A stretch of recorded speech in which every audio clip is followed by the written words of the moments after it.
When you know that you are queer, but your favorite drink is beer, that's gayish. You can bottom without stopping, but you can't stand going shopping, that's gayish. Oh, gayish, you're probably gayish. Well, life's just too short for narrow stereotypes, so it's gayish. We're also gayish. It's Gayish with Mike and Kyle. Hello, everyone in the podcast universe. This is Gayish. The podcast that is so gay, and I mean that in a derogatory way. Yeah, true.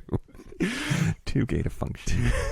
I'm Mike Johnson. I'm Kyle Getz. And we're here to bridge the gap between sexuality and actuality. And today, we are going to talk about masculinity. Totes mask. I mean, we're going to talk about I'm going to talk more. Yeah, I'm just going to be off to the side. Yeah, we're going to talk about masculinity. We're going to talk about masculinity. But first, 100 words. Okay. Are you ready? Yeah, I think I know which one this is, so I'm going to just hang back and enjoy. Great. At a certain level of Patreon, if you send in 100 words, I will read them. And this week, somebody using that premium benefit. I know, that power.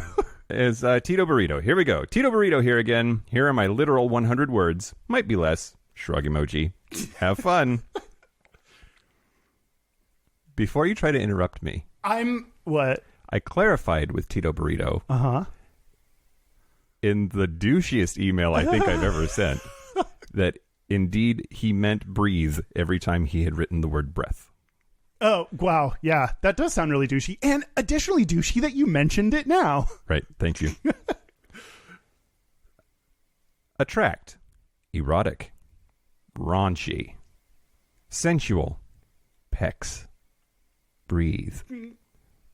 Beard. Lust. Touch.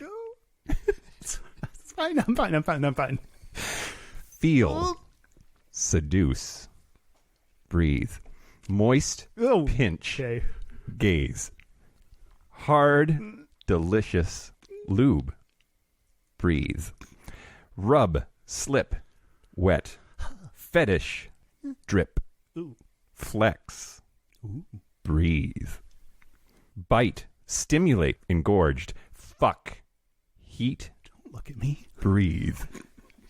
Thigh, stubble, stroke. Spread, squeeze, breathe, drill, strip, suck, close, bump, enter, breathe, thrust, moan, friction, rail, slow, grasp, breathe, pump, inside, sweat, closer, edge, climax, breathe, grunt, come.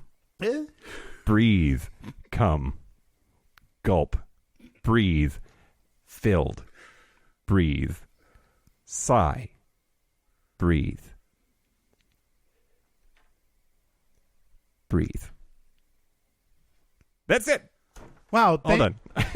You have just listened to the last 100 words we will ever do. Benefit canceled. Please never do any of that again. Well, you did that very well, and I hate it. Thanks. Yeah, great. Okay. Yeah. Was that? I've never needed to avoid eye contact more in my whole life. The way you said "suck" just really stood out to me in a really bad way. But all right. Thanks, Tito Burrito. We're gonna move briskly on from that. Okay, great. What do you want to do the news? Sure. It's news time. Give me an N. N. Give me an E. E. Give me a W. W. Give me an S. S. What does that spell? Wait. News. I got it. News. Thanks, Dan. Christ. Okay, are you ready? Yeah. I keep feeling like I have to have something for the news theme, so I don't ever. So anyway. Same. Yeah. That's why you're in this position. Great. Same. Oh. Okay. Roger Montoya, a Democrat running for the New Mexico House of Representatives, has admitted he performed in 2 gay adult movies as a struggling student in the 1980s. The 60-year-old of Velarde, New Mexico, wrote on Facebook that he was, quote, not proud of his pornographic past, explaining that he made the films when he was young and naive. He was outed by a conservative blog, the Pinion Post, that wrote, quote, a report done by a prominent investigative firm had revealed that... How firm? Yeah, right. Revealed Montoya had starred in multiple gay adult films under the names Joe Savage and Eric Martinez. Dan Googles furiously. Okay, so... the story writes itself after this, right? Go ahead. When he was outed, was he already out as gay? Yes. Oh, okay. It's just it's the porn past. Yep. As a matter of fact, last year, Roger Montoya was labeled a hero by CNN. In 2019, journalists were highlighting his community work through his nonprofit organization Moving Arts Española, which provides art classes, free meals, tutoring, and other support to more than 5,000 young people. And his sexuality was very much part of that story. He explained how he was inspired to help others after a turbulent period in the 80s. He lived for a while in New York, worked as a professional dancer, returned to New Mexico after losing his longtime partner and many friends to HIV, and acquired the virus himself. So, yeah, I mean, it was not a secret that he was gay, but the salacious, let's ruin his career thing was his appearances in gay porn in the 80s. So the GOP were really nice about it, and they and didn't make it a thing. Yeah. And they were cool. Steve Pierce, the party chairman, said, quote, starring in gay porno films, whether it takes place now or years ago, is unbecoming of any candidate or elected official. Spell becoming. Always becoming. Is that what Michelle Obama meant? And then it makes me sad. It makes me sad because Montoya had to say, quote, those experiences do not reflect who I am, and they are insignificant in the scope of my life's work, yet they helped inspire my dedication to my community and the work I do to make sure that youth have opportunities, support, and confidence. So basically forcing him to say, that's why I'm doing all of this great work, so that kids shouldn't have to do that horrible shit that I had to do when I was younger. It's anti-sex. It's homophobic. Yeah. It's like... Yeah, it would be... our first lady has posed nude, which... under normal circumstances would have been a deal breaker. But thank goodness that's not where we are anymore. Right. Yes. For the wrong reasons, there's maybe. A lot of shitty things I can say about her, but that's not... I want someone who has HIV or has been in gay porn because they were struggling or has worked as a bartender or like... I want someone who's been through this shit, and I hope someday like someone can be proud of that and say, yeah, I went through that. Like Joe Biden on the debate during the debate said, my son struggled with drug use, and I'm really proud of him for struggling with that and getting through it. Like it needs to be okay to have worked through shit in the past, and also it needs to be okay just to be in porn and not remove you from like that doesn't disqualify you. Or it shouldn't. Absolutely. If I remember, and I'm not gonna, I'll follow up and see if he ends up winning that race or not after all of this. But news. That's the intermission song. A new thing I've introduced. News the next. This one is the saddest one of the day. I'm sorry. Oh, wow. So, former student Adam Dobson of the Milton Hershey Boys Boarding School, apparently one of the richest private schools. Oh, no, wait. It is the richest private school in the United States with about $13.8 billion in assets. Anyway, he claimed that he was forced to watch an hour-long conversion therapy video of the anti-LGBT plus pastor Cy Rogers, the leader of the gay cure movement, as punishment for downloading gay porn as a high school freshman at that school. He sued and said that was conversion therapy. And unfortunately, they ruled against him. Not only did he lose that lawsuit, he was forced to pay $800 worth of the school's attorney's fees for that battle. The federal judge John E. Jones III dismissed his lawsuit against the school and said that it wasn't conversion therapy, quote, plaintiff's subjective accusation that defendants engaged in gay conversion therapy does not make it so. Basically, because they said, because the judge said, because they, quote, never explicitly mentioned his sexual orientation during the prayers and never indicated in the prayers that they preferred that he be straight, it wasn't conversion therapy. Which, this is in that space, right, of like, just because they don't follow the letter of the law, or no, you can follow the letter of the law and still be a fucking asshole. Yeah. If you know those are the rules, you can definitely conversion therapy someone in a way that gets around that. Yep. Like, yeah. Yep. Fuck, that sucks that he lost. Yep. In his junior year at the school, so 2 years after that incident, he attempted suicide and was later expelled from the school in 2013. Does it say why? It doesn't say why he was expelled. I mean, that's one of those, like, you don't want those examples, but like the direct connection between people telling you you are not okay and people not feeling okay and attempting suicide. Like, it's right there. It's like 1-to-1, you know? Yeah. According to the Philadelphia Inquirer, he said he was expelled when he told school officials of his suicidal thoughts. Oh, wow. Wow. Okay, well, Great way to handle that. Yeah, I would, like, speaking of masculinity that we're going to talk about soon, that's exactly the problem with masculinity and masculine norms. Yep. And what else would you expect from the richest private school in the United States? Yeah, that sounds like it's named after, like, is it the Hershey Company? Probably. Seems likely. Either that or the Squirts. I'm not sure which. Okay. What? You never heard diarrhea referred to as the Hershey Squirts? No. Ew. I wish I lived my whole life without knowing that, but now I do, and I have to live with that. Milton S. Hershey was the Hershey people. Yeah, of course. Correct. Yeah. Of course it's Milton. That's such a rich asshole's name. Yeah. Yep. Okay. News the last? Yeah. This one is fantastic. Intermission news, and we're not done. doing this. No, we're not. I don't know. I was trying to be consistent, but okay. I love this. So the vice presidential debate in the United States was this last week. Did you watch it? I watched it, and just like everyone else, the only thing I remember is that fly. For something like 2 minutes, there was a fly on Vice President Mike Pence's hair. White hair. Yep.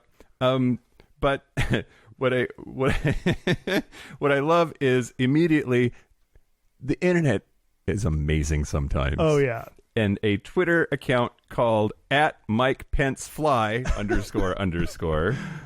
Mike Pence's Fly has a Twitter account and is just knocking it out of the park with, of course, things like reposting a article saying common houseflies are attracted to decaying organic filth, and with the notation saying true. Yes, that's why I was there. But then also, apparently, not only is Mike Pence's Fly now on Twitter, but it is a staunch defender of LGBT plus rights. Ooh. So the Fly has more than 90,000 followers. Damn. And is raising money to end conversion therapy via social media. There was the Fly posted a link to Born Perfect, which is a campaign to end conversion therapy, bornperfect.org. And also the first draft of Lady Gaga's song, but it didn't fit the meter she needed, so you're on the right track, baby. You were born perfect. Well, nope. Yeah. God, that was a good call. Yeah. She's good at some stuff. Yep. You know? I love the fact that this article on Pink News, the headline just says it all. The fly that landed on Mike Pence during vice presidential debate has already done more for LGBT plus rights than he has his entire life. I think it was Glad or someone tweeted that the fly on Mike Pence's head has gotten more time than LGBT issues during the debate. Yeah, and that's one thing that I think is really unfortunate. Like, he said some really heinous, awful shit that we can and should be amplifying instead of this comic relief that was provided by this fucking fly. But I also think that that's it's an extension of that. He is a horrible person, and we use memes to depict our opinions about people in a way that's easy to grasp, and I think that's what people have done. Yeah. I'm so fucking smart. Yeah. That's the End news. of statement. Great. So are you ready for our Patreon members? Yeah, let's do it. All right. So anyone that signs up for Patreon, I haven't said this in a while, we will shout out your name if you don't. Kyle will try to shout out your name. Well, we'll shout out a name, a name loosely related to your name. So here we go. Thank you to Christopher Cairns, or is that an N, or is that an M, or is that? Nope, there's a dot. Cairns, Jared, or Jared. There's an A. There's two A's in there. J-Rod is what I call him. Johnson. Is he related to you? Do you know what a J-Rod? No. Lawrence Picard. Don't. I mean, or do what you want. Nope. Okay, cool. Nope. I will. abstain. I will behave. Pat McLaughlin. Pat. There's McLaughlin? 10 spaces in between there, so that's and Jamie. Thank you, Jamie. I salute you. So if you want a ton of bonus shit, more shit to listen about us shitting around, then go to patreon.com/Gayish podcast and sign up. Yeah. We would appreciate it. Oh, we haven't said this in a while either. You can get 10% off if you sign up for a year rather than doing month to month, and that helps us out, and it's cheaper for you. Yeah. You can get bonus shit for less shit from you. Yep. Cool. Do you want to talk about masculinity? Yeah, let's talk about masculinity. Speaking of Patreon, at our highest level of support, you get to have a phone call with us and pitch your ideas for an episode. This particular episode was Jamie Pugh's idea. Jamie, thank you very much for suggesting it. Yeah. I legitimately really enjoy people suggesting things, because I don't think, I mean, we talk about masculinity either implicitly or directly in our episodes, but never as a standalone topic. Yeah. And it's not, I don't think it's one I would have picked, but I'm really excited to like talk specifically about this. And I, look stuff up on the computer that I'll relate to you momentarily. But yeah. Yeah. Great. Do you want to start us off? Yeah, I'll start. We already talked about you starting us off, but won't know. Do you? Let's act chill. Don't make me say it, Kyle. What? You're parting the kimono. Ah, fuck you. You're right that was my fault, though. Yeah, I deserve that. Okay. Yeah, I was just going to talk about the definition of masculinity and a little bit about the history of masculinity, which is like surprise. Yeah, the show writes itself these days, right? And why not start with the Wikipedia article? Yeah. Great. Masculinity, also called manhood or manliness, is the set of attributes, behaviors, and roles associated with boys and men. Although masculinity is socially constructed, research indicates that some behaviors considered masculine are biologically influenced. To what extent masculinity is biologically or socially influenced is subject to debate. It is distinct from the definition of the biological male sex, as both males and females can exhibit masculine traits. And that's actually the rabbit hole I went down, is like thinking, what is masculinity? Like just this like philosophical, like, it's the societal things that we determine are masculine, but is there an inherently masculine? Are there inherently masculine things? Yeah. And I got a little. I mean, I know a little bit more now that I read stuff. Well, I forgot to say this before we got started. I am super duper nervous about this episode. Oh, why? And I think it's because, and we'll talk about my fraternity later. That weird definition of porn, like I know it when I see it. I know when that House of Representatives dude is in it. Yeah, right. Yeah, but like, I think that some of these things are really hard to put crisp boundaries around, and I'm super nervous about offending non-gender conforming people, non-binary people, trans people. There's a lot. I think there's a lot of landmines in this area, which is why there's like you can get a degree in gender and sexuality studies, and I hope we do it okay. Yeah, like there's a lot there. Yeah, for sure. So The next part, standards of manliness. Standards of manliness or masculinity vary across different cultures and historical periods. Traits traditionally viewed as masculine in Western society include strength, courage, independence, leadership, and assertiveness. And right off the bat, here's a landmine. Because when I read that now, I'm glad to go through this exercise, because the first time I read that sentence, I'm like, yeah, okay, that checks out. That's like, those are all dude things that I associate with masculinity. However, most of those words have opposites. And are we saying that the opposites of those things are feminine? Are we saying that women are weak, afraid, dependent, followers, and passive? Well, I think that's the point, is that, and that's where we need to make the distinction when we talk about it, is like society's view and society's stereotypical view is what we're talking about. So yes, society has in the past and still today viewed women as weak and dependent on men. Like that's part of the struggle. So I also notice all those words are positive. Like when other things that are negative are associated with masculinity, like violence. Yep. Like anger and it was in March, I think. It was on the open relationships episode where we were in the Jeep and I was talking to you about the OED needing to change the definition of the word woman. Oh yeah, because all of the synonyms were all negative things. This is the corollary to that all of the things that we associated with manhood are these positive, glowing, virtuous items. Yeah, because who writes the information about what men are? And that's why did we ever let women read, Kyle? Like that's really the problem here. We really need to sum it up. I do think that there's this heavy, like, we don't like to say it, but a lot of what we associate with masculinity is just about being horny.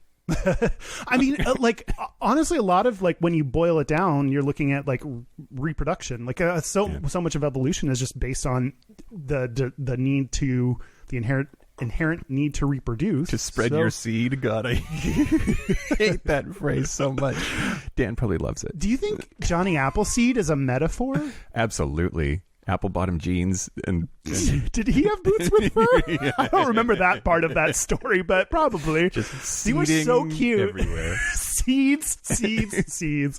What were we talking about? Masculinity. Oh right, the episode topic. No, reproduction. Just sex. Sex is like, and I think fair that sex is the when you boil it down to some of the biological distinction between the sexes, that, you know, it's about reproduction, a lot of it. Yeah. Well, some of the things it has been about in the past, to like sort of finish this part up and talking about history, antiquity. So literature dates back to about 3000 BC, and there were, in the very first laws that were laid down, the Code of Hammurabi, there were rules about masculinity and what it meant to be a man, and breaking them were punishable, often by death or worse. But what's worse than death? Torture? Yeah. Or exile, like the slow, painful death. Like, is exile worse than death? I mean, it is if you live in the fucking desert, I think. Oh, got it. It's not like a vacation to the... No, no, it's not like me going to Montana last week. So let's see. Code of Hammurabi, there's rule 128 was, if a man takes a woman to wife but has no intercourse with her, this woman is no wife to him. All about fucking. In the Hebrew Bible, when King David of Israel drew near to death, he told his son Solomon, quote, I go the way of all the earth, be thou strong therefore, and show thyself a man. The first written example of be a man, something that like a father says to his son, right? And I mean, we get told that all the time. I don't remember my dad like saying those kinds of things to me at all, but it's such a powerful, like, it's easy to hear in your head somebody saying to their kid, be a man. Yeah. I mean, and even if you weren't directly said that exact sentence, we understood it. It was implicit in, getting, consequences socially for acting in ways that weren't like a man, or not doing manly things like sports and stuff, like, or seeing the rewards go to people that did sports or did masculine things. Yep. So Yeah. So in the medieval and Victorian eras, masculinity was really about Christianity and chivalry. So courage, respect for women of all classes, and generosity characterized the portrayal of men in literary history. According to David Rosen, the traditional view of scholars such as J.R.R. Tolkien, that Beowulf is a tale of medieval heroism, overlooks the similarities between Beowulf and the monster Grendel. The masculinity exemplified by Beowulf cuts men off from women, other men, passion, and the household. And then I feel like I have to have remembered Beowulf to understand that. Yeah, I mean, it's just one of those like epic tales that Isn't it about like a wolf? No, there are no wolves. Is that Call of the Wild? Jack London, Call of the Wild. Yeah, that's a different. Is Beowulf a human? Yes. Oh, good for him. Okay, great. He did it. He got there. Is he an animorph? So let's see. There's this interesting thing about boxing, how that boxing, at least in the 19th century, became sort of the preeminent example of masculinity in a physical kind of way. Yeah, like that's so true. Are you being facetious? No. Okay. Oh, did I'm sarcastic so often that's my default. Yeah. No. I agreed. Like, yeah, two dudes in a ring punching the shit out of each other so everyone else can cheer and bet on it, and then afterwards they're like cool, and then like punch gloves and be like bye. Yep. Like that. It's insane. Boxing is stupid and insane. Like, I just don't. It's just the craziest thing. I don't get it. And then to round this out, the 20th century to now, largely our pictures of masculinity have been affected by the concept of the father of the family being the breadwinner and the mother as the homemaker, and that masculine feminine binary that's created by the division of domestic roles becomes a large part of our thoughts, feelings, associations with gender. In 1974, R. Gould asserted that the provider role was central to adult men's identities, as masculinity is often measured by the size of a man's economic contribution to the family. But I agree with that. It's so much of like men's insecurity about themselves and their identity is wrapped up in whether they make enough money and whether they're supporting their family sufficiently. Or like they always drive the car. Like, it's just like that kind of thing. Like, you and have don't to ask for instructions. Don't ask for directions because it means you're weak. Yeah. It means you Independence is like a trait that commonly associated with masculinity, and yeah. Anyway, that's a 30,000 foot view of I mean, this entire episode. right.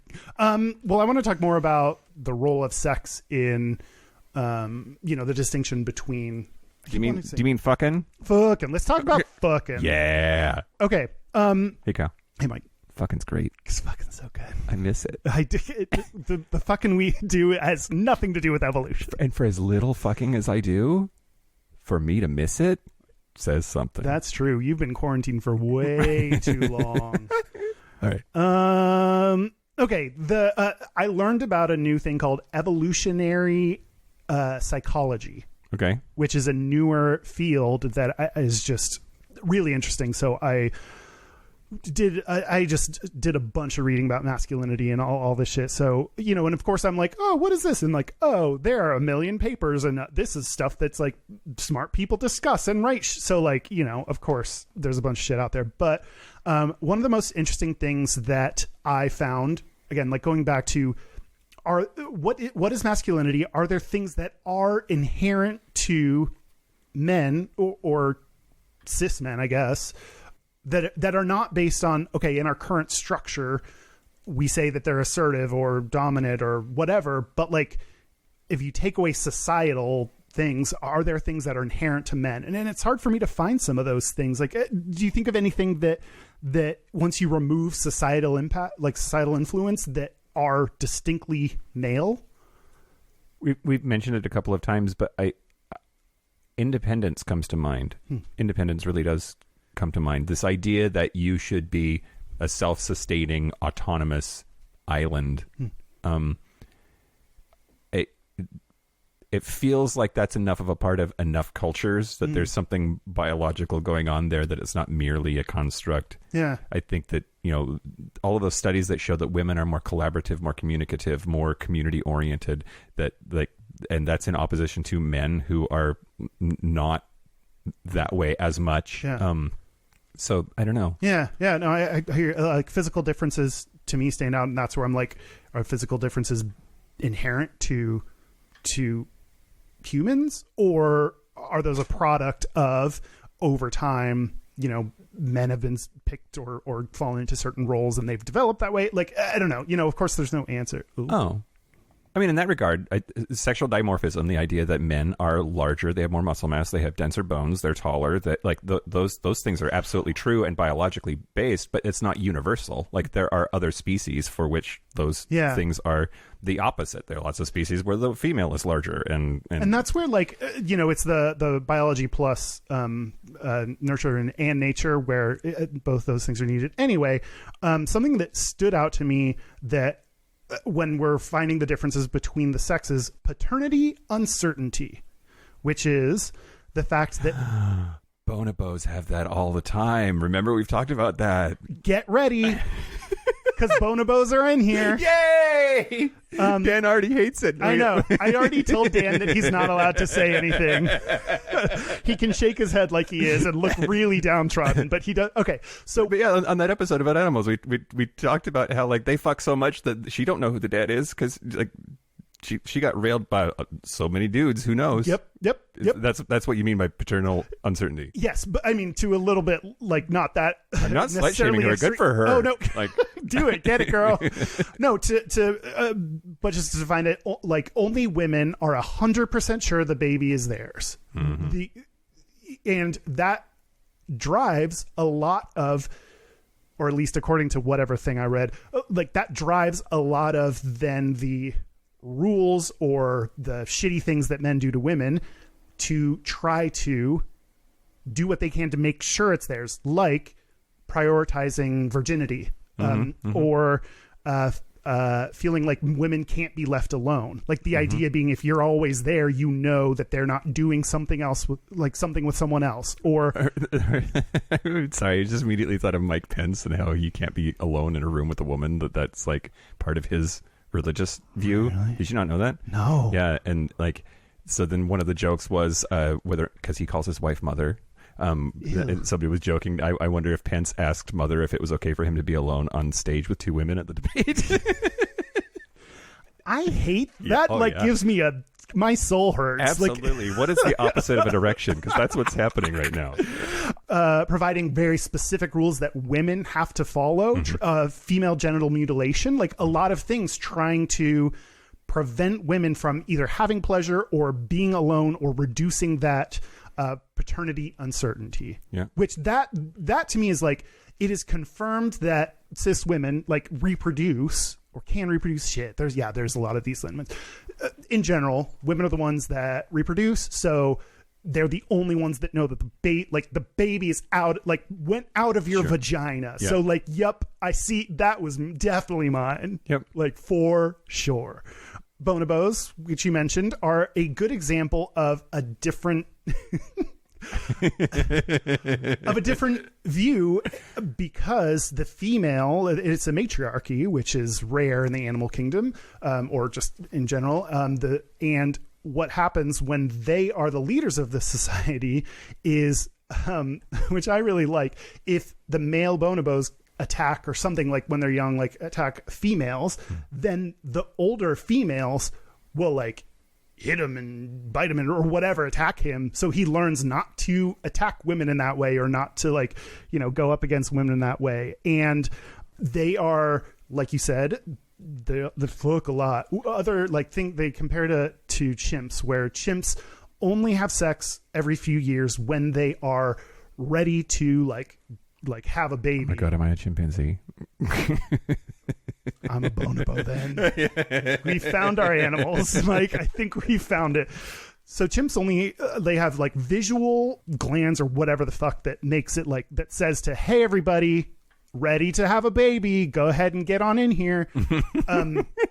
I think that's what it says to them.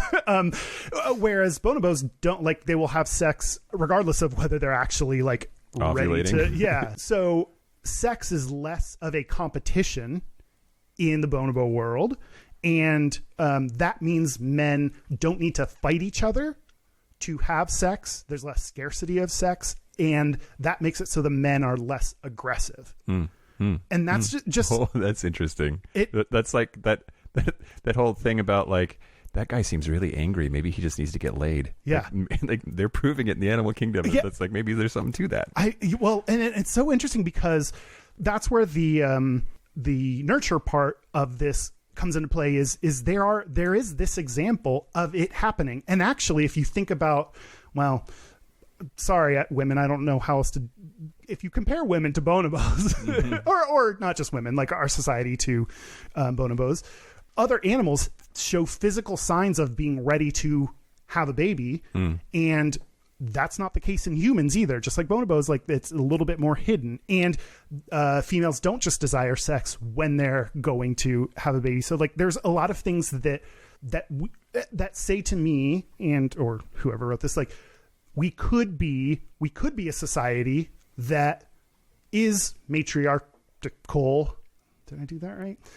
Matriarchal? Matriarchal. Cuckold? Matriarchal. Matriarchal. I got it. Yeah. But we have all the things necessary for us to be a more equal society. So that means there's all the societal. That's where the societal influence, means that it's not. Yeah. Huh. What do I want to talk about next? Okay. Hey, Mike. What do you want to talk about next? The word hegemonic is so good, but I don't think I'm going to. Okay. I think, especially recently, there have been concerted efforts to redefine masculinity. Do you agree with that? Like, that's been a recent thing trying to. That's careful. Like, redefine is a trigger word, right? Like, that's what the conservative Christian asshole fuckfaces say that we're trying to do with marriage. That we're trying to do it. Like, the word redefine implies that that's somehow wrong, or as a negative connotation to it. That yeah. I don't think it's controversial at all to say that our society and culture in the United States and most other English-speaking countries that I'm familiar with are going through a transition period when it comes to gender and our relationship to it. Yeah. Yeah. So, yes, I think the answer to your Great. question is yes. That's what I wanted to. No, yeah, I agree. And I think it's, so this is one of those times where people are making a concerted effort to change what masculinity means or influence or whatever. Can I ask a dangerous question? Yeah, let's do it. I don't really understand. I have a hard time with the bumper sticker that gender is just a construct. And I know that, like, as a good liberal and a queer person, I'm supposed to be on board with that. Yeah. And I have a really hard time, like, my knee-jerk reaction is still very much opposed to that concept. And then I look at, like, this discussion that we're having about masculinity versus femininity. It either exists or it doesn't. Like, if we want to argue that gender isn't a thing, great, sure. If we want to argue that it is a thing and it means these things, like, that seems to challenge the idea that it's not a thing and doesn't matter. I get stuck in this weird loop of, like, those ideas cancel each other out in my head. I feel like you've mentioned this before and it's been pretty consistent. I don't totally understand where you are getting hung up, but gender is a thing. No one is saying gender is not a thing. Okay. Gender is for sure a thing. It's just the social constructs we have around gender are very binary, very focused on genitals, and don't account for the richness of the human experience. Yeah. Solved it. No, what's... I understand the words that are coming out of your mouth, and I'm having a hard time, like, latching onto it or something. What? I don't know. I don't know. I don't know, Kyle. I don't know. I think, that's where I think you're breaking it down to this false dichotomy. Mm-hmm. Yes, gender is a thing, and it's not how we've constructed it today. The word masculine we're talking about just seems to have almost no utility. Oh, okay, yeah. This is the problem I've been having, and the thing that's been going on in my head. But tell me more about this. Then, what is then the problem with masculinity that you're referring to?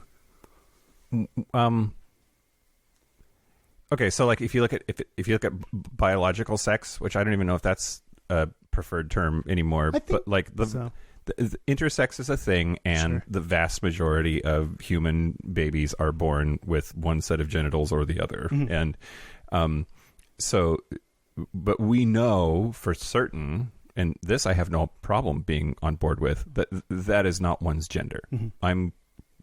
That's an easy thing for me. It is not easy for a lot of people, clearly, or we would have less issues around it. Yeah. Trans men are men, and I readily accept that, even like on a visceral level. Yeah. And they don't have a penis and testicles. Like, I mean, they can after surgery and whatnot, but you know where I'm going with this. So, if it's not the body of the person, then what is it? And then when you put that up against this idea that a lot of it is just societally constructed, that doesn't mean it doesn't matter, but it kind of means it doesn't matter. There's a distinction between your internal sense of gender and the societal gender norms. Sure. And that's I think what's important is no one's trying to get away with the internal sense of gender. They're trying to do away with the gender norms, the societal gender norms. I do think it's interesting that like there is male and female, right? Or man or woman.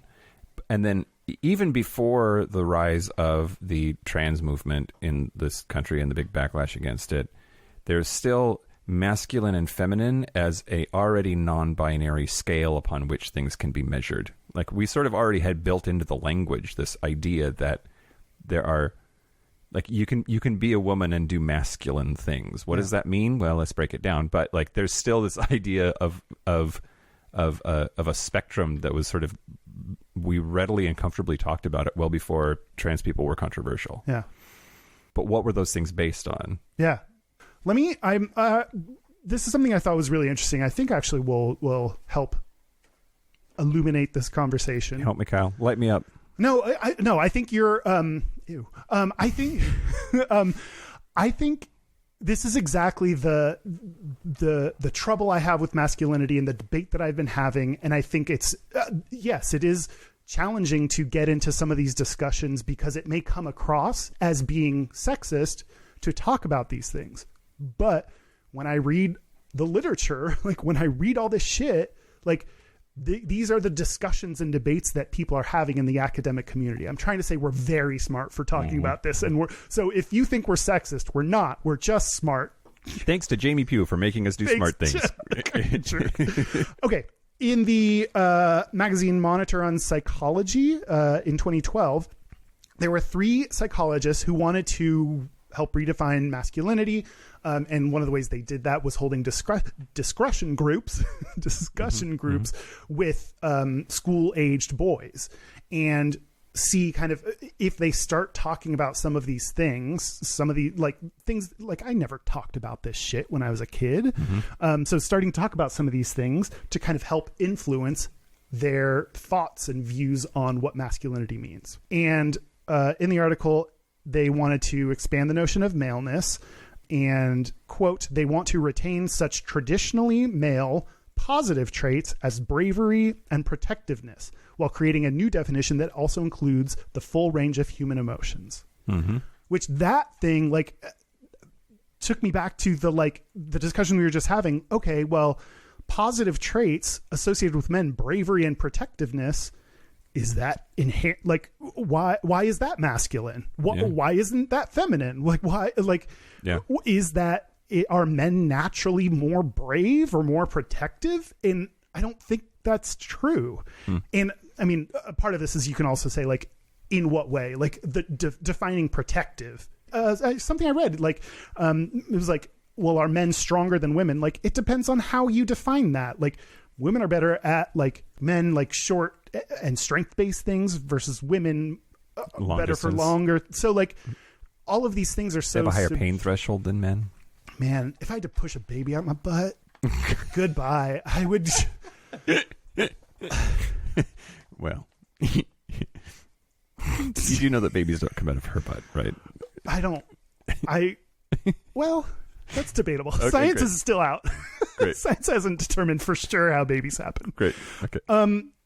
And yeah, so that's, I mean, I wrestle with those same things of like, why is it masculine to be brave? Why are we keeping that notion of masculinity that you have to be brave? I don't know. So some of the challenges that I included in redefining masculinity is Joseph Vandello, a social psychologist and professor at the University of South Florida, says, quote, part of the problem among men is that one of the markers of traditional masculinity is independence and rejection of help. So to try to inform men in how they need to adjust their thinking on masculinity takes them listening to other people and sacrificing a little bit of that independence of thought. Yeah. So there's an inherent, like, by trying to you're trying to redefine something by approaching people in a way that they don't want to be redefined. Like, Yeah. Okay, this is me. I also think. Hi, Kyle. Hi. This is me. This is me, Kyle. Here I go. I think also one of the challenges is, I think the kind of stereotypical view of a man, a rich, straight white man, are in a way a victim of society.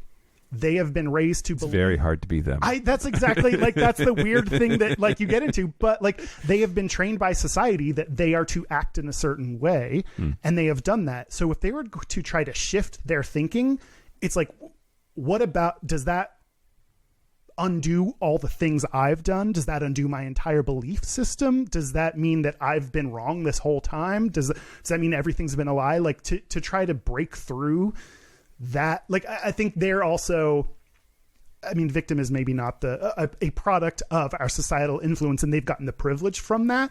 But I also think, I don't know, saying whose fault it is a little bit weird, but like, they are a product of what our society has created for them. Sure. And they've benefited from it. And also, that's another reason it's like, to try to break that means unlearning, 50, 60, whatever years of what they've been taught is true about themselves. Yeah. That's one of the things I'm recognizing is great about being gay is I early on had to undo my learning or start to doubt what society tells me and think for myself. Yeah. And that's something some straight white men have not had to do. Yeah. They've gone with what society said, and it's worked out pretty well for them. Yeah. So. Yeah. Interesting. And then keep wondering, okay, well, what else do you have to unlearn?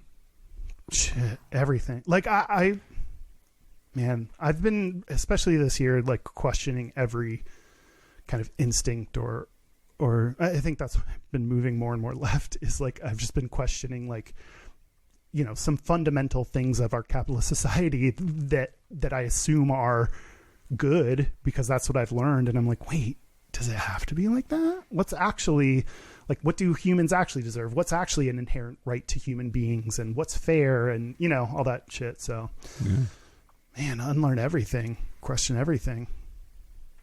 Barf. It sounds like a lot of work. Or just listen to us and do what we say. Then you don't have to think for yourself. Great. Yeah. I want to talk about my fraternity. Yeah, there's a lot of that happens. Getting in the mood. Fart, barf, high five, bang chicks. So my fraternity, Sigma Phi Epsilon, is a single gender organization, and I'm part of national leadership. I don't know why I want to talk about them in the third person or whatever, but we are really, I think, struggling, as are all fraternities and sororities, with this same sort of societal re-investigation of gender and what it means, and trying to justify our own existence. And all of that really boils down to, are men and women different? Is masculine and feminine different, or it's sufficiently different that we can justify excluding one side of the binary? Yeah. So in the late 90s, my fraternity allowed gay people, and I remember, because I was a member of the fraternity at the time, I was an undergraduate. You were already there when they started allowing it? Yeah. Damn. Yeah, allowed gay brothers, and there was very much this, at the time, wrestling with is sexual attraction, is removing sexual attraction part of the utility in saying that fraternities and sororities have value, provide value, that you can't really mentor each other, learn from each other, teach each other things if like you want to bang each other. So you get the women over here and you get the men over here. Well, all of that presumes straightness. So then if we allow gay brothers, like, are they going to be good fraternity men if they also want to fuck the people that they're living with? Yeah. But we got through it. And then just a couple of years ago, we started allowing trans members, trans men. And yeah, trans men only. And that's a very important part of what's going on, because there's sort of a legalistic thing that's happening there that unfortunately, I do believe we still require that you have a corrected birth certificate or driver's license. The reason being that there have been lots of efforts over the years to abolish fraternities and sororities in public institutions of higher education on the grounds that they are unnecessarily discriminatory. So much so that we even used to have, like, my fraternity had like sister organizations, and we had to shut those down because that was too close to being co-ed and therefore threatened our single gender status as an organization. Wow. So it's a very light threat. Yeah. Well, just like men getting riled up over even the slightest threat. Around the same time, it was happening with the FOE, the Fraternal Order of Eagles, which is basically just a chain of drinking clubs that had this like loosest of rituals put over it to make it a fraternity to get around liquor laws. The Elks, the Moose, those are all like in the sort of same vein. Anyway, that means nothing to me. What I did want to talk about is I have a hard time defending the single gender status of this organization that I'm very much involved with, and I have existential guilt about the organization, my involvement in it. What is the end game here? Like, what does it look like 20 years from now? This thing that I'm a part of. All of that's to say, I feel weird teeing this up, but very much in the context of the fraternity, there's a lot of talk about what does it mean to be a man? Mm-hmm. What does it mean to be a good man? And how do we separate out the intrinsically valuable parts of masculinity and keep them apart from toxic masculine things? Which is what these psychologists were trying to do. So I think it's a good... Yeah. So I wanted to read something real quick from my fraternity's handbook. This is like... Great, so I can pour some more wine. Yep. We're a lot like the Boy Scouts, but this is the Sigma Phi Epsilon Lifetime Responsibility of Brotherhood. You want to read something, it's come, breathe.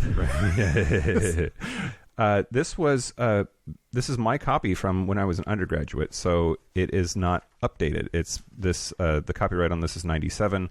We had not yet admitted gay brothers, so a lot of knowingly. Right, knowingly. Yeah. I was there, so what does that tell you? Instead of reading this whole thing, this is from the Creed of Sigma Phi Epsilon, written by Oscar E. Draper, who was a graduate of our Washington Alpha chapter at Washington State University in 1919. Quote, "I believe that a man will be made better for having been a member of my fraternity. I know that I can not expect the neophyte to be a finished product. Rather, I will try to discover whether or not the environment and contact with men of high ideals will make him a good fraternity man. I believe that as a good fraternity member, I must share a rich kinship of spirit with my brothers. Yet I realize that the members must be men of diversified abilities and talents. Among them are to be found the scholar, the athlete, the builder, and craftsman, and the organization leader. But the scholar cannot make a fraternity, nor can the athlete, nor the craftsman. The good fraternity member must be par excellent in manhood." I'll stop that. But I think that there is this idea in that, first of all, the non-toxic version of masculinity is to be supportive and principled and also weirdly diversified. But in there's also this idea that you have to be all of those things. You have to be an athlete. You have to be a scholar. Well, it sounded like it was like learning from, which isn't necessarily like you have to be it. It's just like the value of those different experiences. Yeah, but in order to actualize your manliness, you need all of these aspects of your life to be good. And in order to accomplish that, you need to associate with men that have the things that you lack so that you can learn from them and balance each other out, which is kind of feminine. Right? The idea of like being collaborative and community oriented and nurturing. Yeah. Those are all traditionally feminine things. Yeah. I'm sort of losing my track of thought here. I think the idea of gendered spaces is really interesting, especially, I mean, particularly when you think about TERFs. Like, it is very much based on like, what do people believe gendered spaces should be? And yeah, I don't know yet. Because part of me, when you're talking about fraternities, is I would have nothing in common with the dudes, and I would rather be in a sorority. Then again, and I don't know, like, we haven't said this specifically, but people that listen know this. Like, I am by far, like, other than my physical, like the physical parts of me, very much the traditional feminine things. I am emotional, sensitive, caring, empathetic, hugging. I don't know, like, just, You don't like to hug. well, I do, but just not with, it just has to be right. Okay, great. You know, like, they're just very stereotypically feminine qualities, and that's something that I've wrestled with, especially being gay, because I don't know, it's just like very complex. We haven't talked a lot about being gay in this episode, but anyway. So Despite the nail polish, I think that you are more masculine than I in physical appearance. oh yeah, well, it's just like Part a of lot it's the hair. beard. Yeah. I'm a little taller. Yeah, but like, part of me is like, I would fit in way better with a sorority. Another part, when you're describing, like, you know, learn from other people, is like, I could bring a lot to a group of men by offering a very different perspective if they were welcoming of it and wanted to learn, because not a lot of men that I know are the same as me. Yeah. I'm a super extreme example in my mind. Yeah, I agree. So- I think that it would be great to have you in the fraternity, to be honest. Oh, thanks. But, And now here's my swearing in ceremony. I also think at the same time, the fraternity would be more accepting of you than you think. Like, those societies really, every chapter that I go to is different, and many of the chapters that I visit are healthy, nurturing, not dick face asshole, especially the younger kids. Like, the longer I'm involved in this and the younger the undergraduates get relative to me as I age, but they stay the same, Matthew McConaughey style, they Zoomers are going to save the world. Yeah. Like, they're very much interested in loving everybody for who they are and doing the right thing, and they also want to save the planet, and like I'm very heartened by all of that. Yeah.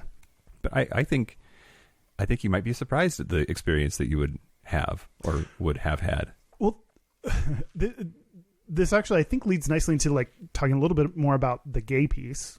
We've largely talked about masculinity as a construct and overall, but specific to gay men, it's even harder because, you know, there's the notion of trying to. I was going to say, like, I am intimidated and like nervous around men, especially growing up. Like, I would always gravitate towards my friend's mom and not my friend's dad. And I was always really nervous about talking to the dad. And part of it might be because I knew I wasn't the same as them, and I was worried they were going to figure it out or something. And so that's like, that's that feeling of like, I would be very uncomfortable. I'm very uncomfortable in all male spaces, unless it's a bunch of gays. In football? Oh God, I played it for 1 year because like I'd never played, so I was kind of like, I wonder what that's like. Hated it so much, it was real bad. But I decided, was it because it was all dudes though? Like, was it the environment, or was it the activity, or was it just it all was across the just- board was shitty? It was just everything. I mean, like being drafted for war and shit, like that shit that's like men only. Like, I am not the dude you want in a war. You do not want me in the front lines of a war, because I'd be like, well, one, I don't think killing people is justified on any other means, and I don't like war, but like I would be like too nervous to shoot people, or I'd be like, what, that guy, do you definitely want me to kill him? That him? Are we looking at the same person? Like for reals and for reals? Yeah, like promise me it's him. Like I don't, and then I'd be like, ew, and then run away or something. Like you want anyone that's stronger or better or more adept or more responsive in the moment, male, female, non-binary. You want a bunch of other people that are not me for that. But somehow men have to, protect. sign up for the yeah. So it's very weird, and I think growing up gay, being more stereotypically feminine, then I've had to, maybe this is why I have this kind of dislike for more feminine things or aversion to feminine things that I'm just now unlearning, is because I was those things and I had to not be them. I had to reject them. I had to pretend to fit in with the dudes and pretend to care about the shit they cared about. Or Sure. Yeah. That makes sense. do you relate to that experience? Did you like get nervous around the dads and dudes, or were you like one of the bros always? No. No. I don't remember. I don't remember being afraid of men or shying away from men. Wow. I mean, I think I just it's so core to my experience that it's just so weird to think about. But tell me more. What's it like to talk to men? Yeah. I mean, I had two younger brothers. I think that creates an environment that, I had an older brother. I know. And they were into sports and but my brother was into sports. My friends were all boys. Even in high school, in college. That changed in high school. Getting involved in band and drama and other gay stuff like that. I had a lot of female friends, but I also had a lot of boy friends, not boyfriends, but boy space friends. Yeah. I don't know. So here something. Let's talk about Mask for Mask. Yeah. I don't consider myself Mask for Mask person. That being for anybody who's listening and is, I don't know, was born yesterday or something like that. We're straight. That's a thing that people put on their dating profile, to indicate that they are a masculine presenting gay man and they want to be involved with a masculine presenting partner, or sexual or romantic, or both. And like on Grindr and shit. Yeah, like on Grindr and shit. And I don't think of myself that way, but I also tend to operate that way. And that seems, I don't know if that's problematic or not, right? Like I would never fucking put it in a profile, and I definitely have been into femme guys, but as a trend. When you say you operate that way, what do you mean by that? I mean, if I go back through my spreadsheet of all of the people that I've ever had any kind of sexual encounter with, and I look at just a quick, hey, how did they present? They're more or less on the mask side. I also think, and this is interesting, I over-index and consider people mask that other people don't. In my head, Trevor was not femme, but a lot of people think that he was, or say that he was. What do you think? I know you don't want to talk about him, but less. I mean, on the spectrum, He was bitchy, that's for sure. I think this is one of the things that I am unlearning. I was searching for podcasts to listen to anything about masculinity to prepare for this, and there's a podcast called Everyone's Gay.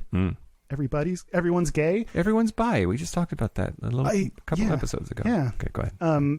These gays disagree. Well, there's a podcast called Everyone's Gay, and the hosts of it sound more feminine to me, and still my initial gut instinctual reaction is aversion to that.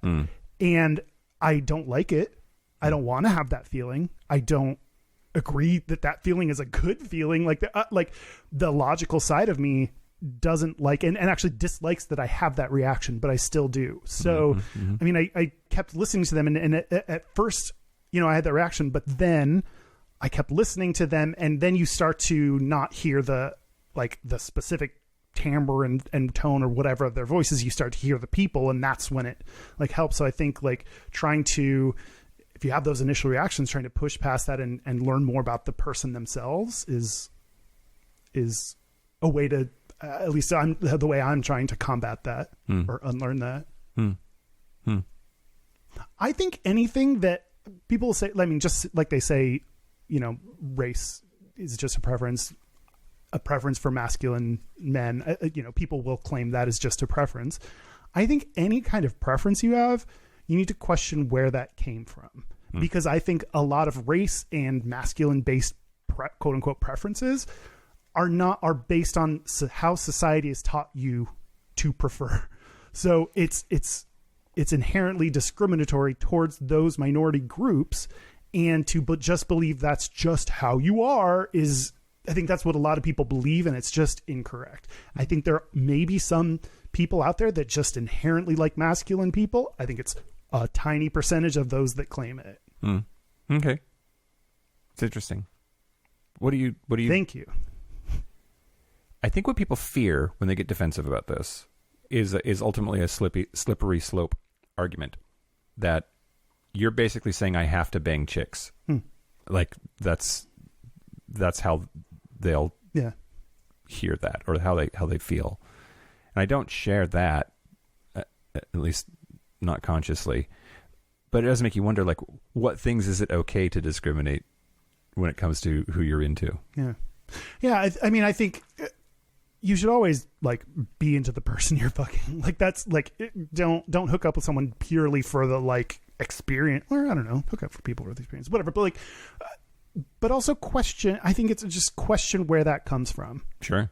If you like dudes with tattoos, like, okay, fine. Like, you were not taught that that's better. Like, no one ever taught you that that's the right thing to go after. Whereas if you like a dude for being more masked, we were taught that that's the ideal. So like, that doesn't mean go out and fuck femme dudes, but it does mean like you need to learn about your own biases and biases, and then and figure out where it's coming from and why.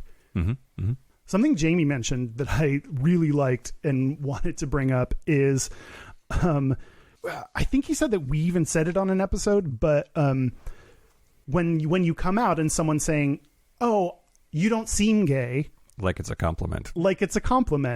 Do you have any initial reactions or thoughts on that? I mean, we've talked about it before, but people said that to me when I came out, especially fraternity brothers, which is funny. Yeah. And at the time, I took it as a compliment. Yeah. But that's ultimately about homophobia. It's internalized homophobia. That being gay is bad, and I was hiding it, and I did it. It was successful, right? Okay, that's what I've realized about it is like, I'm not feeling good that I don't seem gay. I'm feeling good that like I tried to trick you and it worked. Yeah. Like I was successful in tricking you. Yeah. but there's also an element of like I should have been gayer. Like that I don't think is true either. Yeah. We talk about it on the show all the time. That's why we have the show. That's the show. This is the show. Like, whether it was born of internalized homophobia or not, I am I think rather masculine presenting homo. and it doesn't feel contrived. I don't feel like I'm putting on a show or a face. It's pretty automatic. It's just fucking who I am. Yeah. Right. Yeah. So does it matter where that came from? This feels like the genuine me. Yeah. Does that mean it's bad, or is that okay? Like, I think someone could present like there are two identical ones of you. Some listeners just got hard on. There are two identical ones. I of would you. Fuck me. No, go ahead. Would you? Okay, this is important. Great. Would you fuck you? Yeah, I for sure would not, because I think I'm attracted or anything. I'd just be like, I know what you're into. Yeah. And we just bump butts. Yeah.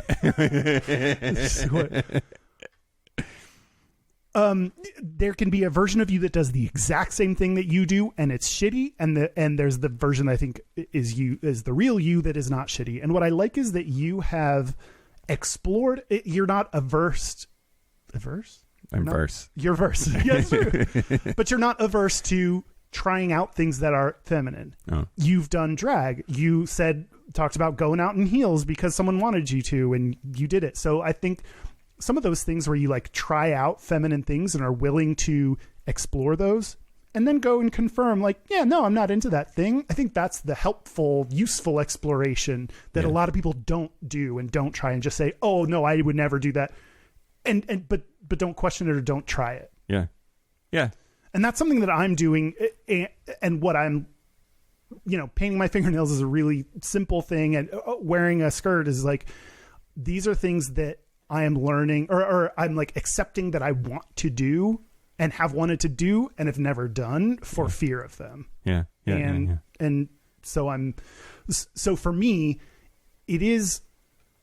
I am even now more masculine presenting than I want to be, than my ideal self. And I'm slowly trying to explore feminine things that take me out of that. Mm-hmm. And I think a lot more people can do this than they think, because you can order online. I'll just keep going with nail polish. You can order nail polish and nail polish remover online, wear it around your house for the day, wipe it off, and decide if you like it. Like, it's not necessarily going out. Like, as you're trying things, as you're exploring this, think about something you might want to try and do it around your house. Wear a skirt around the house, wear heels around the house, and see if you like it. Right. And no one has to see it or hear it or watch it or whatever. And it just helps you kind of start to explore what do you really want, and not just what people have told you want. Yeah. And also, if you don't want to, that's fine too, I think. Well, something that I saw is that some people don't come out because they see certain like, I don't know how to talk about this in a non-shitty way, of the stereotype, the more feminine presenting gay men are the ones that are often, or in the past have often been presented in media. So when gay men that are not that see that and they're like, oh, that's not me, am I really gay? Yeah. Like, I think that's like our show is what? Just to tease the Patreon segment, I'm going to talk about a pivotal point and a pivotal artist in gay history that shifted that. No way. Okay, so stay tuned for more talk of Britney Spears. Can't wait for it. She totally moved the needle on masculinity. No, I think there's like, if you are more feminine, you don't have as much of a choice in coming out. It's more just kind of thrust on you, whether you like it or not.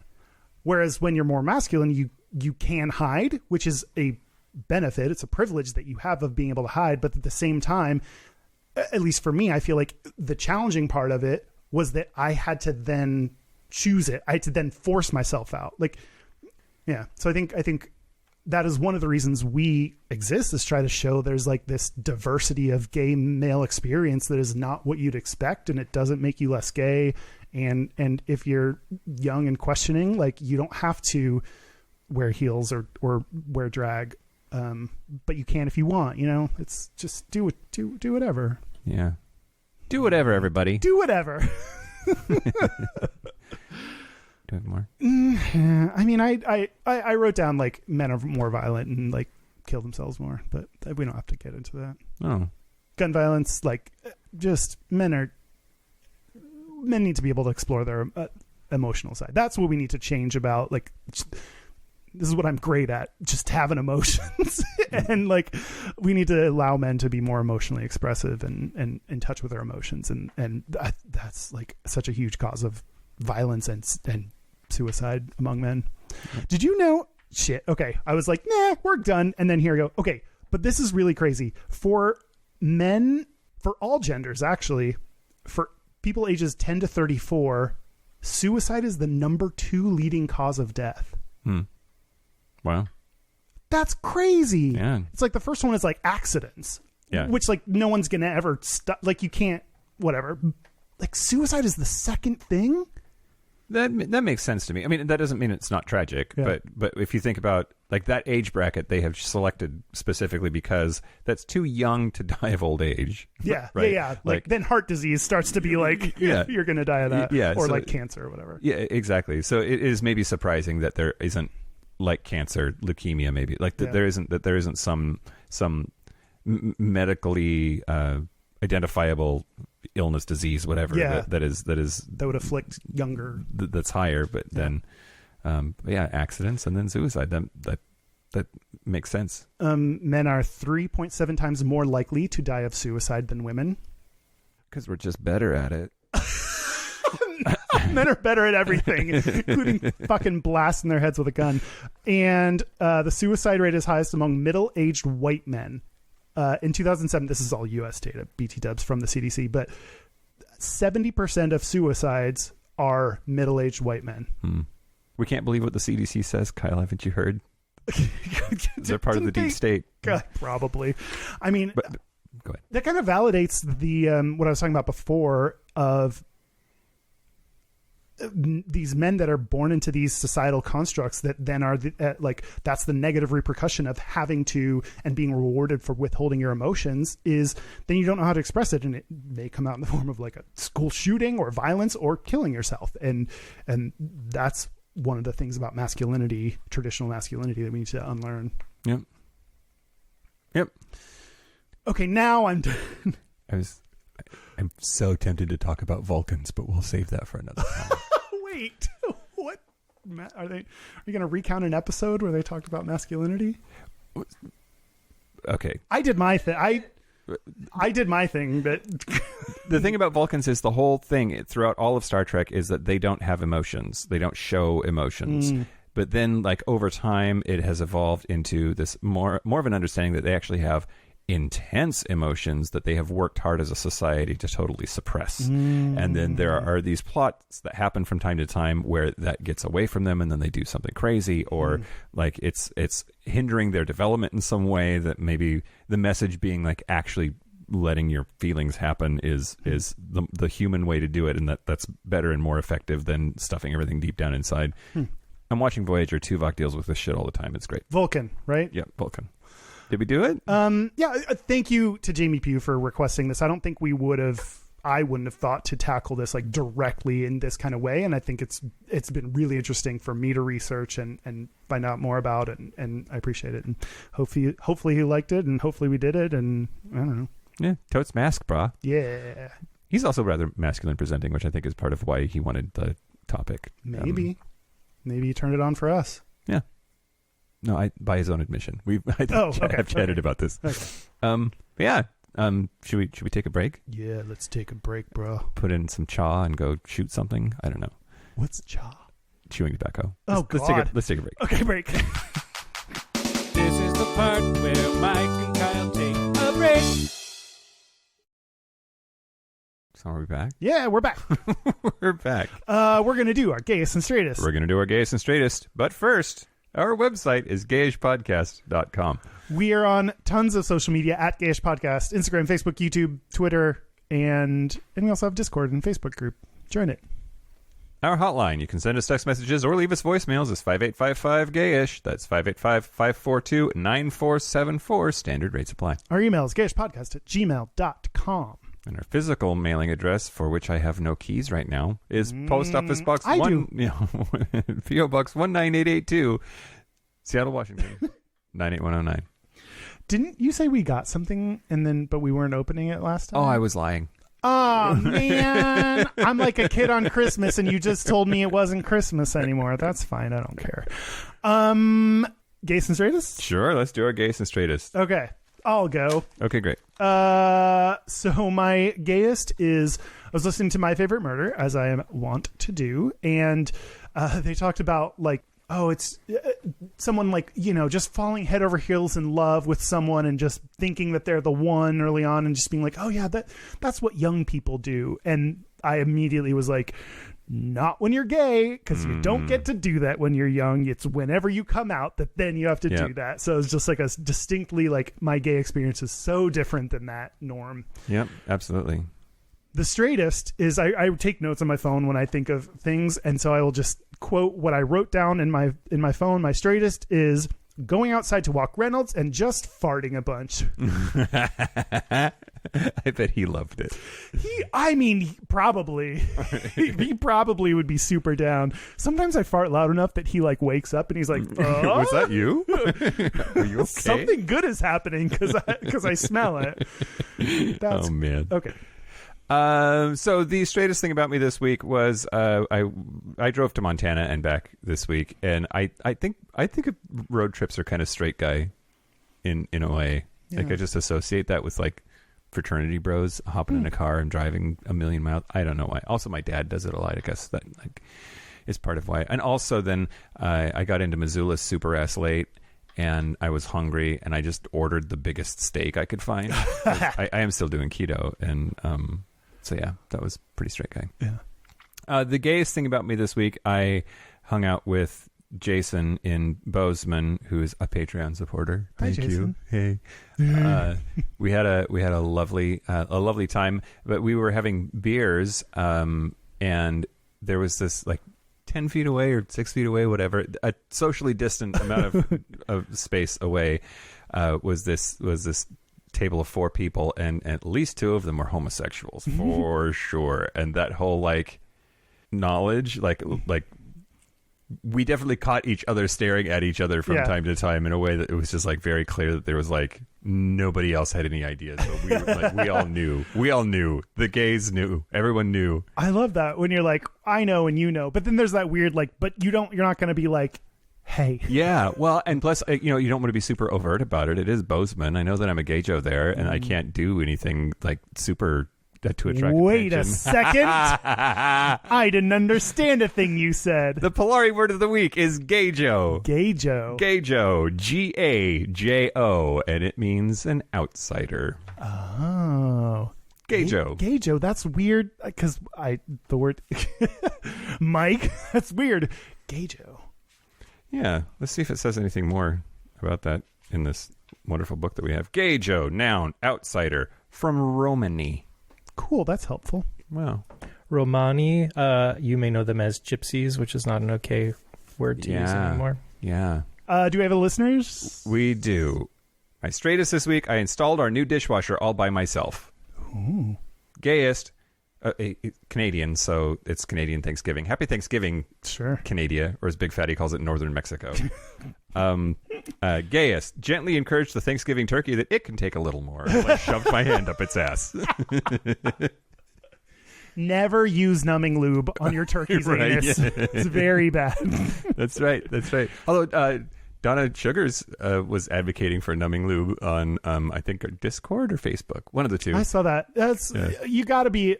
Be careful. You got to be real real good, real knowledgeable about your body and your pain and your thresholds and all that shit. So yeah. So that's it. That's it. A special thank you to Jamie Pugh again for suggesting this and giving us lots of money. Yeah. Well, enough.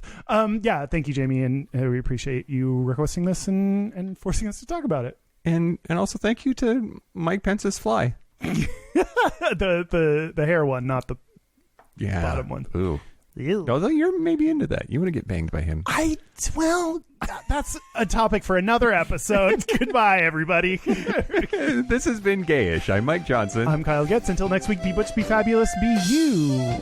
Bye.